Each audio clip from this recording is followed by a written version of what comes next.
Hey there, and here we are on this faction selection screen, and we're going to cover the Halflings. So obviously for this mod you're going to need the OS Factions mod, Mixu Unlocker, and there is an optional VFX mod as well, which can be used to graphical increases, especially for some of the Halflings elite units and the steam tank or the hot pot. I can't remember what it's called off the top of my head, but that's optional. You don't have to have that. And let's go to the Halflings, and there they are. There's BigfooT Roll Spanker, and if you're only just coming across this video, I have done a roster breakdown as well, and I'll probably pop a link to that in the top right hand corner. Anyway, so Mutland. Let's have a quick look at the faction effects, and then we'll go straight to the campaign. So, good diplomatic with dwarves, men, and the elves. Halflings are always have quite good relations with everybody on the whole, mainly because they don't really want to make waves. Yet to be fair, they're not exactly warlike. Has access to the kitchen, which I'll show you in a bit. Income from industry, plus 25%. The only people I don't get on with is Evian. Now, recently, I'm not sure when it was done, but CA separated the moot into what is only a starting price. Now, is this something in the future that they may have the Halflings? I don't think they will, but in the meantime, Shaky Rivers and his Yoss Factions mod has filled that niche, thankfully. So we've got forces resistant to chaos corruption. They are naturally resistant to chaos, much like their friends, the ogres. Speaking of, there's an ogre. Income from trade, plus 20%. They're skilled merchants.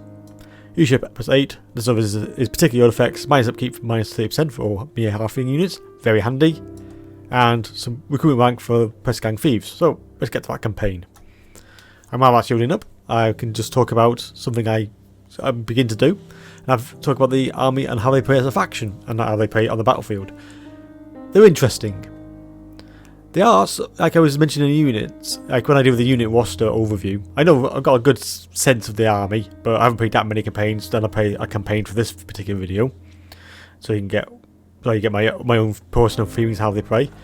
They're good. I really enjoyed the small campaign. I've played it a bit. I haven't played it a lot because time constraints and I've work and all that stuff, but I've played it a fair bit, and they're very entertaining. The roster's varied, as you've seen, from the feast carriers to the pig cavalry, and the cockerels, or I can't remember what they're called off the top of my head. Yeah, they're very varied. They're not as tough as you think. They're quite good in defense, but they do, as soon as they start using, and they can use quite quickly, they do stuff with quite losses. Like I've been facing, well, I won't say too much about it, but in my own campaign, the undead have been a bit pesky, and their elite units are really, really nasty against the Halflings. Thankfully, I've been playing at a normal difficulty level. I know it's a bit wussy, but it allows me to get a lot of the campaign mechanics down. It allows me to have a good look at the faction. So here we are on the main screen, and here's where you start, obviously in the Mutland. And as you saw at the start of this video, the campaign is very hard, it's considered. And the reason it is, this is all you start off with, one settlement, and the actual one itself is very small. It's actually just this.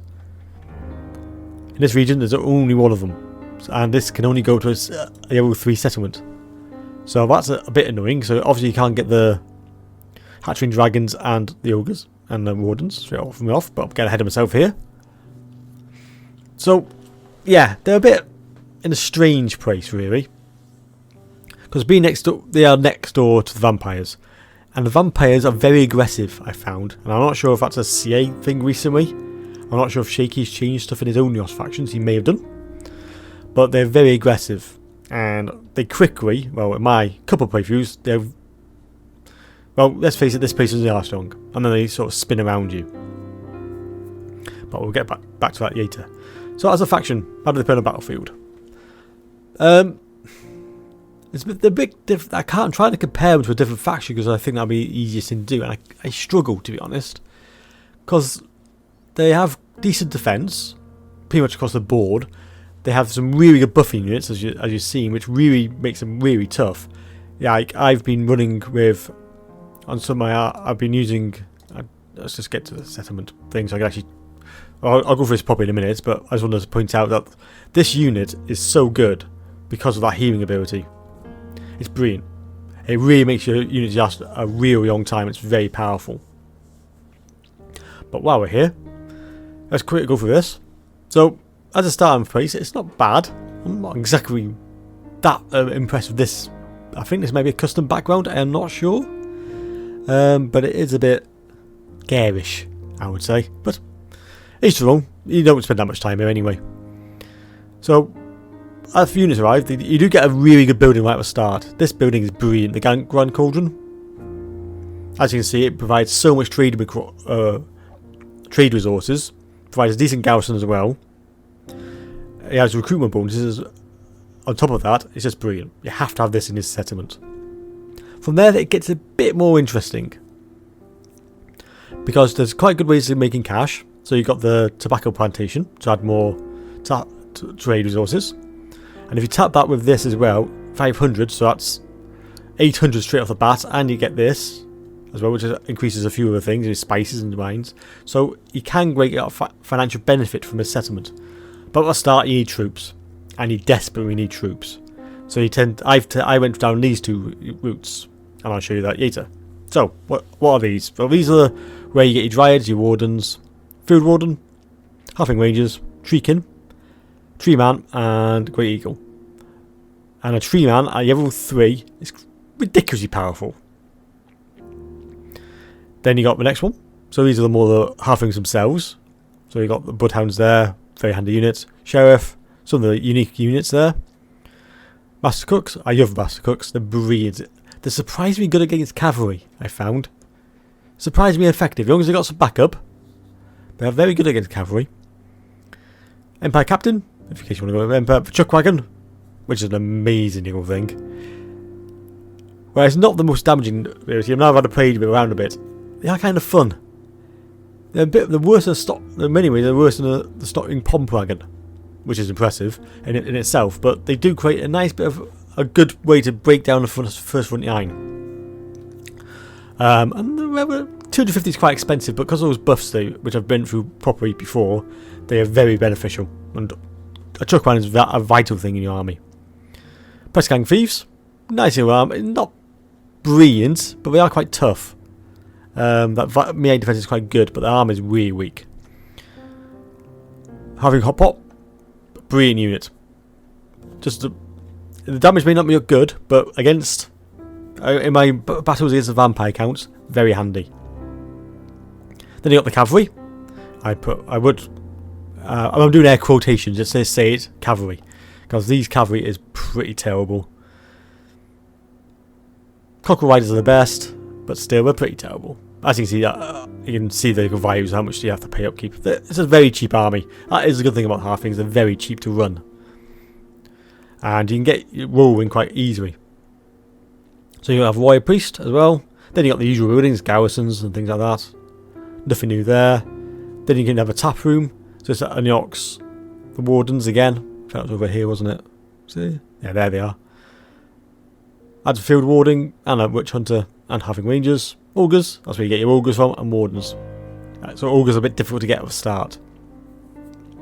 Then I've been through tobacco, and that is your building tree.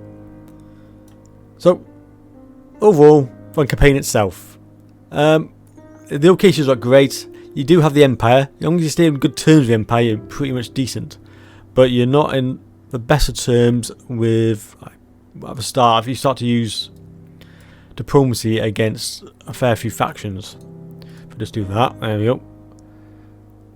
Avian, you start off with a massive debuff, and Avian are quite close to you.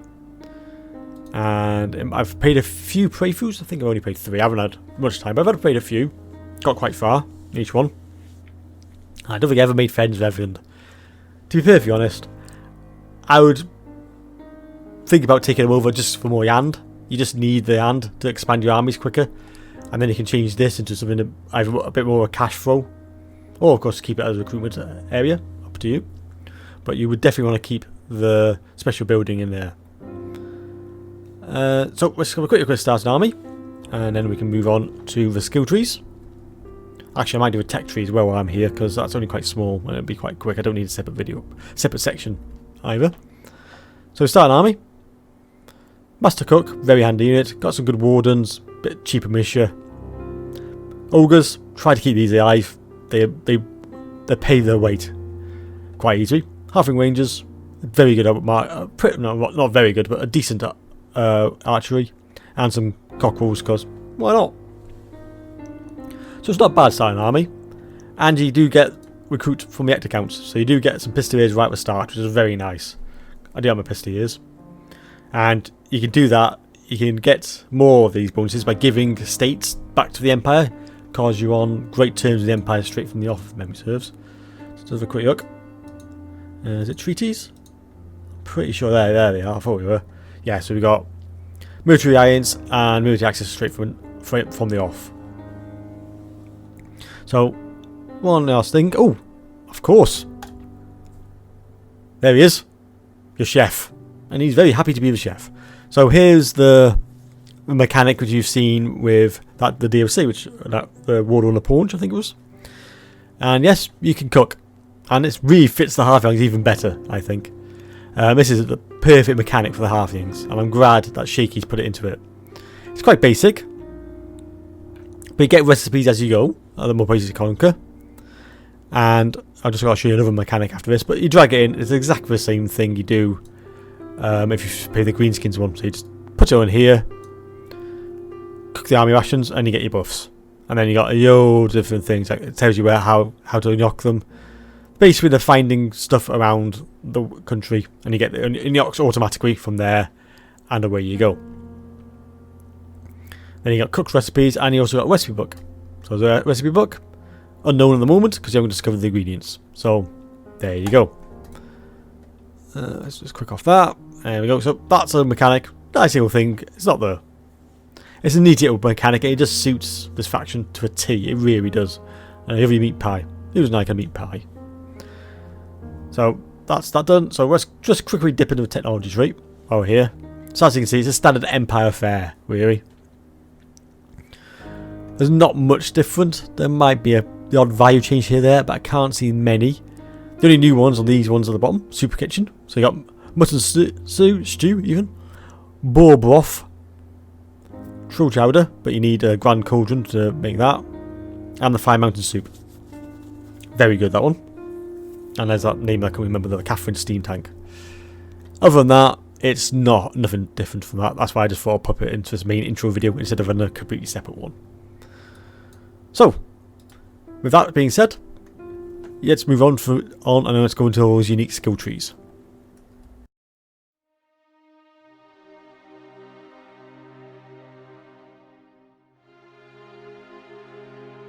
Okay, so let's have a quick look at skill tree for Volksbanker here. So this is obviously the Edge Riord, so best place to start. And as we all know, have a start. The bottom one, the usual standard affair. Nothing massively new, but I'll just show it for sake of completion. Get Quartermaster there, casualty punishment, ambush defense, and without feared. Nothing major there. So it's very presence. A couple of differences here. So you got some missile damage as always. Bit of weapon strength for the Great Sword, Demigryph Knights, and having an Infantry Ogres. So it speaks for itself. Art of Soup, so there you are. More range damage, always handy. Friends of Nature, so there you are. If you want to increase your abilities with the Treekin and all the various Wood Elf units, you get to melee 15 defense. And if you remember, the Treekin have very high melee defense. I think it's over 50 from the start, so that is a substantial boost. And any defense with the Dryad is really handy. And, well, who doesn't like a tree man with a good defense? A nice rally ability. And then you got a few more unique abilities. So these depending on the rank of your units. New home, quite apt. And then you got some part of this world. You got some Dryad buffs, Wood Elf buffs. Masters of Broth. Anything to, by the way, anything to increase your artillery, brilliant. Especially for damage. Range not as good. Well, 25 is still pretty decent. That takes it over, I think, about 330-ish. So a bit extra range is nothing to stand in your way, really. And a bit of melee defense and leadership at the end. Standing ground, the classic buff. So, piercing shots. So these are his personal abilities. Nothing massive there. Nice Thief Tactics buff. Then Moonmaker, bit of extra damage, full plate armor, Fleet Finger, Expenditure, and Deadly Onslaught. You can turn old Volkspanker here into quite a decent little melee fighter. Nothing spectacular, but pretty decent with all the white buffs if you wanted to. I usually try to keep him at the back, or using that quite good range attack he's got. Annoying any enemy yards or casters, he's pretty good at that. These are a bit more unique now though. A true hero, available at rank 12, so that is a massive increase. Companionship, that just, let's say, face it, increases every single possible thing ever. Hero capacities, recruitment ranks, all the things. But that's only one level. Wardens of the Boot, so halving Warden units recruitment rank up, and a melee attack as well. Very nice, because as we've seen, melee attack is pretty over these units from the off. Uship Aura, plus 40%, really nice. Good deed, a good meal, bit more movement range, always good. And casual replenishment is always definitely good. And for the boot is that unbreakable ability. Then, Yards of a Knife. So, this is more if you're staying at home or staying in a settlement. I would personally use him more offensively because he's one of the best offensive characters you have. Probably the best. Even though the caster's pretty decent. And you got a Waunchy Tail. Diplomat animations with high elves, but the dark elves really don't like you. Grim's Tail. Getting to the dark elves would be quite interesting though. Grim Tail, as you can see, diplomat animations with men, Empire Kiss, blah blah blah. But everybody else, chaos wise, not good. Except for the Skaven, interestingly. Undertale, so that's plus 10% with Skaven. Now here's a Skaven one. And Greenskins and Dwarf, and then plus 20 with Dwarfs. Inconformable Buildings, really good, that is plus 13%. Chivalry's Tale, that's for Petonia, but against a weapon, vampire counts. What level was that, by the way? 12. You could do that right at the start, to be honest. You see why my campaigns. Well, my campaign I'll show you later. And eventually continues. Then his two weapons, his weapon and his. Yeah, I think they're both weapons actually. Then you got Butcher, Inconformable Buildings, Yoga Province. You can put them into a very good buffing unit at the back of your army if you put them in your best cash producing province. You could really boost that income quite severely with the right buffs, but I still would say another buff to that as well. It's definitely an option, I would say. Personally, I think he should be near the front. He is your legendary Yord, he should be in the thick of it. And he is an adventurer. Well, according to his stories anyway. Some more leadership. Small foot yuck, and have we got more here? No, it's just some immortality there. So there you go. That's a rather in-depth Volkspanker legendary Yord skill tree. Okay, Moot General skill tree. So this is quite quick. So we don't have to spend too long on this. So on the whole, pretty similar to all the others. Nothing special. He's just a standard Yord. He's nothing. He's not named Yord like the last one we just looked at. He was very, very good. So we'll just quickly go over it though. So all the usual things. These are actually pretty much identical to old BigfooT. Very good. And now we've got this stats increase. So this is more his leadership, get increasing damage. This is again pretty similar. Actually, I think it's very similar to the last one we just looked at. I just wanted to give you a brief a brief overview of these things. That's what I do in every one I do. I just go over skill trees. I think it's just interesting to see if there's any unique properties in them. And for this one, there isn't that much. There's obviously some of these which are really good. Again, you can turn him into a bit more of a combat person. You can get him reasonably tough. Now you get plus 12, that's 70, well, 72, that's really good melee defense. But it is the weapon strength he really needs. And there's one there to get his weapon strength up against various factions. That Full Seeker, which really does help for speed. Rune Maker, so that's going to increase it by 20%, which is not. It's not going to be massive. It might be near 500. Brave Master, that is really badly needed. Plus 12. So that gets it up to. What's it? Yeah. It's not going to be much, is it? It's going to be about 57, something like that. Not too bad. More melee defense if you want it. more damage, thankfully, and Dead Beyond, so it was a nice quick burst of damage. And across the top, you can put him on a battle cockerel, and who doesn't want to root a general on a battle cockerel?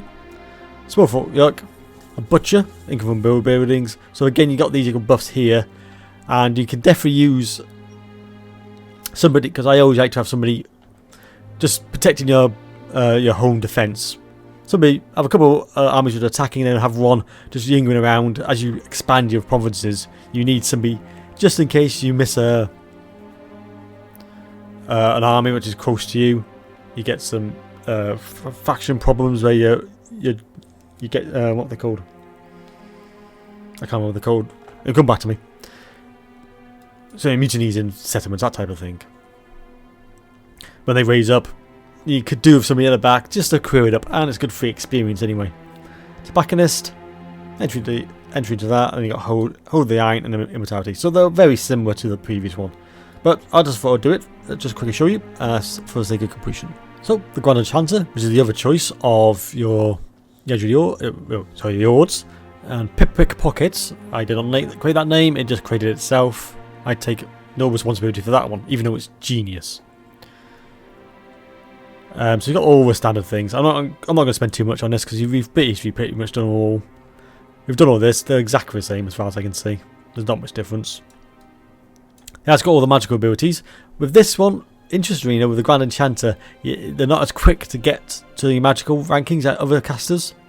Like you have to get to rank 6 before you can actually go into the casting to the other magic abilities, which is a bit annoying at the start, I have to admit, because you need magic.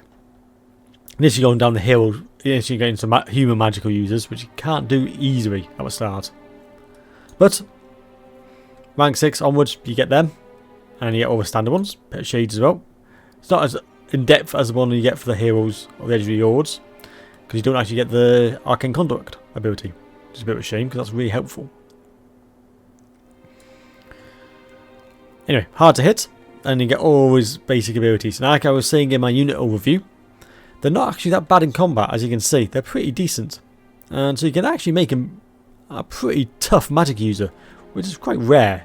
Like the toughest magic users I have usually legendary lords, or of course the vampires, who are very tough and very good in combat. Pickpockets here, it's a brilliant name, that is a decent combatant in his own right, and you can make him even better if you want to. And it's not a bad idea to go down this tree at the start just to make him a bit more combat effective, because a bit of extra damage is always handy. But it's an option, definitely. But all that is the usual thing. And then it's finally that tree. It's got the battle robes, really nice. Grand staff, very good ability. The magical attacks, butcher, tobacconist, which is standard as you've seen. These are all standard. Got the hold the iron as well, and immortality. So there you go. That's just a quick overlook of the Grand Enchanter.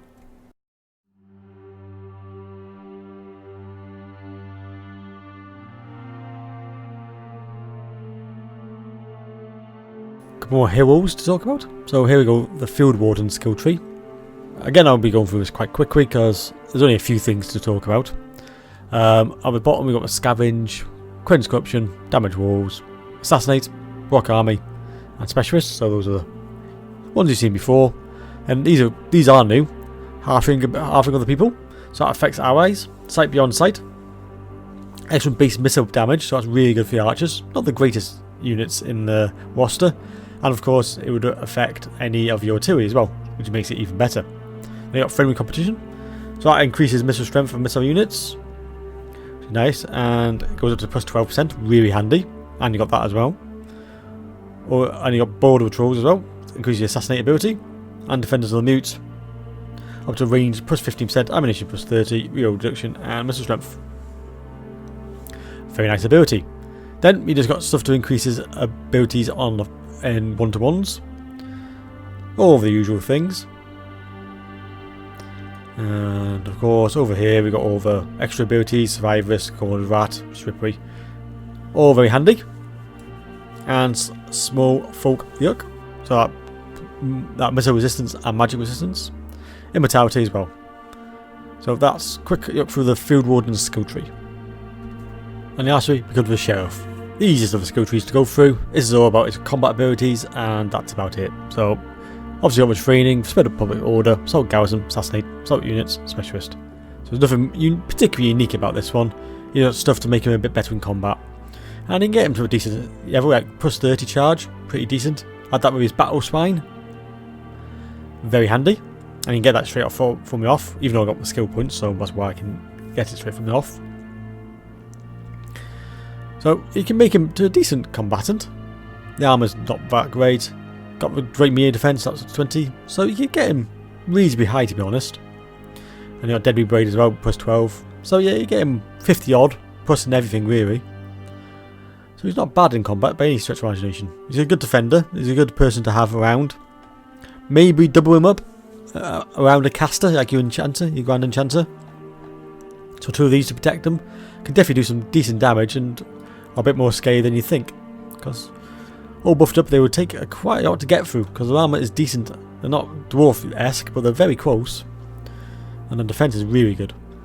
So there's your battle spine, hold the iron, and immortality twice. Not exactly sure why that's there twice. I think that might be a bug. Anyway, and that's the last of the skill trees. Onto the Master Chef, and yes, I have been trying not to say Master Chief all the way through this mod overview. Anyway, back to the thing.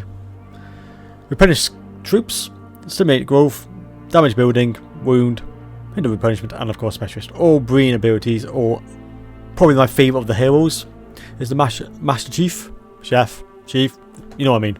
See?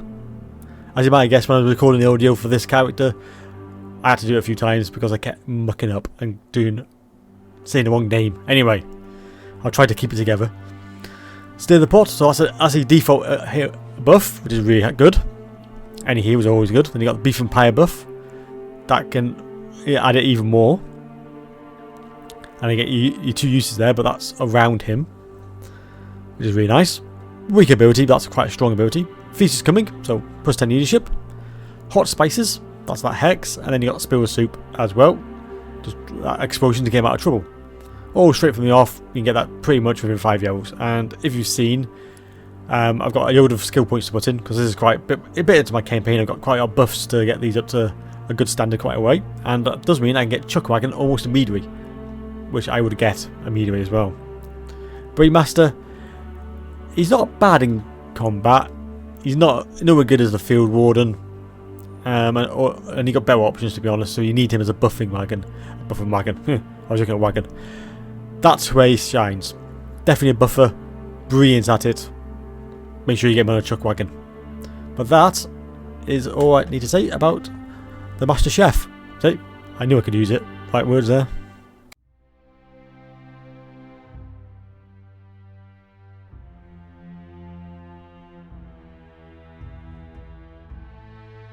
So on to my own personal campaign. So how's it going? Well, pretty well, to be very honest. One of my better playthroughs so far. So I'm 57, so I'm at the initial stages of the campaign. Haven't run into too much trouble. Obviously, you always start off with a moot yand, and I've basically dealt with the vampires straight from the off. There's pretty much all my fighting's been with the vampires. I had a couple of beastmen roaming through, but on the whole, vampires have been my game. And as you can see, with a combined effort from the Empire, we have got rid of the vampires. Now it's the long, painful process of getting rid of all that stupid corruption. We're getting there though. Slowly getting there. So this has only just happened. I think it was the last turn I just took Castle Drakenhof. I basically wore them down. My armies are not strong, and as you may know, Castle Drakenhof as a fortress is a pain in the rear end to take, especially when I'm playing with the GCCM mods, because I quite enjoy playing with them. And if I was in a rush, I would have taken it straight away and just gone for it. But I thought I'd just play the waiting game. I didn't have any other battles to fight, and now I've got rid of the undead problem. So on the whole, like I said, things have gone well. So basically I started off taking Schwarzhofen because they went straight for wherever it is, could never say that word. They went straight for there, and then they disappeared somewhere. I think they went up to the left. Oh, Beastman over here. That's quite a sizable beast of an army, actually. Kazrak's down here. Interesting. Well, Scarsek's spreading his wings as well. I haven't re-looked this side, to be honest, because I've been concentrating so much on my area. But yeah, interesting. Anyway, back to what was going on about. So yeah, the vampire counts decided they went up this way. I sent a hero to follow them, and then they jumped over to here. I think they were going to take on one of Carolingia's armies. So I used that, took this quickly because the garrison was quite weak, and that was nice and easy. Oh, not here, sorry. Here, there you go. And I've made trade deals with everybody else, and as you can see, my trade is ridiculous. 2,293. We're getting to dwarf standards at the moment, and we might be able to create some new ones soon, actually, because I think I'm working in a good relationship with the Ostermark here, and they're quite a good, strong faction now. Oh, hello. What the hell is going on here? Huh, the greenskins have taken Kislev. Well, where'd you credit it? So Irina won't be happy about that. That is interesting. Anyway. So, that is the campaign at the moment. Anyway, as I was saying, getting sidetracked, as I sometimes do. Took over Grandson, and then I turned my attention up here. Now, there's been an ongoing battle between Ostian and Vampire Counts, though they basically shared this settlement here. One time they would get it, another time they would get it. So I took my chance, captured that in a decent equal fight. Then I took Castle Templov and I had to do that quick, and that was a hell of a fight. I think that was 2 of my stacks. I'll show you my armies in a minute. Against a sizable vampire force, and then I slowly, those, as we all know, vampire accounts raise dead very quickly, so they raise their armies very quickly. So I had to defeat a couple of armies before I could actually close into the Castle Drakenhof and surround it to stop it multiplying, getting more armies up. Then, like I said, I did that attrition thing just to slowly grind them down until they just gave up pretty much, and they had no army whatsoever. Auto resolve, done. So yeah, just turning into turn 57. So let's have a quick look at my armies. I think, yeah, this is my original army. So I've expanded on BigfooT. I've kept most of the original units. Got a decent front line of Halfling spearmen. Wardens are quite tough, I found. They're surprisingly tough. They always seem to do well in my fights. That melee defense really does help. The armor's not great, but they do have that bronze shield, so yeah, they're solid. Then you got the militia. Thankfully, most of these are all shielded. Yeah, everything's pretty much shielded, so that's always a good bonus. Not so much against vampire counts because, you know, no missiles, but still handy. Master Cooks, really do like this unit. I think it's a really strong unit. As you can see, these are cheap to run, only because that 30% BigfooT gets from his melee units. Minus 30% it is. Right, Ogres, very powerful, very strong. And as you can see, they're doing work because they're both at rank 4 now. And they are providing me with some much needed damage. Right, I've added some Bowman Militia to surround my better having ranges because this is the one you start with. Good. Not exceptional, but decent. My Battle Cockerels. You have to be so careful with the Cockerels. Not a phrase I thought I'd say on YouTube, but never mind. Yeah, they are quite weak in battle. They really are. The charge bonus is decent, and you have to be so careful with them. To get any chance to get any decent value, you have to keep them moving. Don't let them stop. I lost track of them for a brief bit, and they got absolutely ripped apart by some vampire counts. Don't think it was I think it was the Black ones. What they're called? Black Knights, I think they're called. They just ripped them apart. It wasn't even close. It was just ridiculous. So yeah, always keep an eye on them. Pistoliers have been doing decent work all the way through my campaign. I think they're rank 9. They've been doing solid work. I've treated myself to a Grand Cold and Hot Pot. Worth its weight. Easily. Does solid damage all the time. And really racks up hundreds of kills each round. A great little unit. So that's my main unit. And then my sub unit is getting a bit more interesting. So for this one, I decided to go for a bit more hybrid build. So I've got some of the tree units. So I've got a unit of Dryads for extra damage.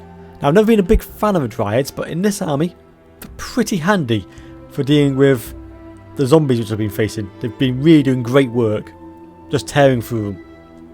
And they can do decent damage against skeleton warriors as well. And I got a few buffs on the melee defense from my Grand Enchanter. A decent yard, to be fair. I recruited a camp. I think I got him for free. Old Miri Funk here. Another great name. Not my name. Game likes creating random ones, appears. Decent protector. As you can see, I've buffed him up with all the base damage buffs and things like that. So he's pretty decent in combat now. So that's my front line. That 5. I have this behind him, providing all his buffs. Just really holds the iron so much better with that unit. That is a key unit in this army. I'm tempted to get another one of those in my main army now, to be honest. I've only played with this. Every time I've played with it, I've been impressed with how good it is. Protecting it can be an issue, so you need units nearby just in case something goes wrong. Then you got the classic bowmen. Just bowmen, nothing special about them. They just do the job. They're pretty decent. Very good, very handy against the undead for obvious reasons. Then you got the bloodhounds. Again, they're very weak in combat. They're terrible in combat. Against the vampire counts, they haven't been that useful really. You probably don't need them because they don't rout. They're only good against routing units. I've managed to throw in a few against a few zombies now and again, but they get destroyed even by zombies, it feels like most of the time. So yeah, they're okay. And Shrieking, they're not going anywhere. I've got up to 65 new melee defense. The sword have got good armor. They hit pretty hard. They don't hit very often, but they hit hard and they hold that front line. This, I'm trying to decide if I'm going to put those in the front line. I think the last fight I did. So I had 2 units of Shrieking. Then I had my Halflings behind them with the Dryads in the middle. And then the Dryads just pushed out and took on more of any unit that was struggling. It worked. I still settled on how to use it yet. But of course with these feast carriers, and yes, that buff does affect the Shrieking just as well. Because it says, if I look in here, where is it? It says somewhere. Not that one, not that one. There it is. Precious hit points of combatants. It doesn't say halflings only or anything like that. It's anybody. So remember that. And that plus 10% vigor is really handy. So there you go. That's my army at the moment. I haven't got any. I did have some my favourite units. What are they called? Let's start with pump wagons. What are they called? Ah yes. I had a unit of them, truck wagon, and one of the orders always killed them because I wasn't really concentrating and I just quickly wanted to get onto the next bit and I lost them. They did okay.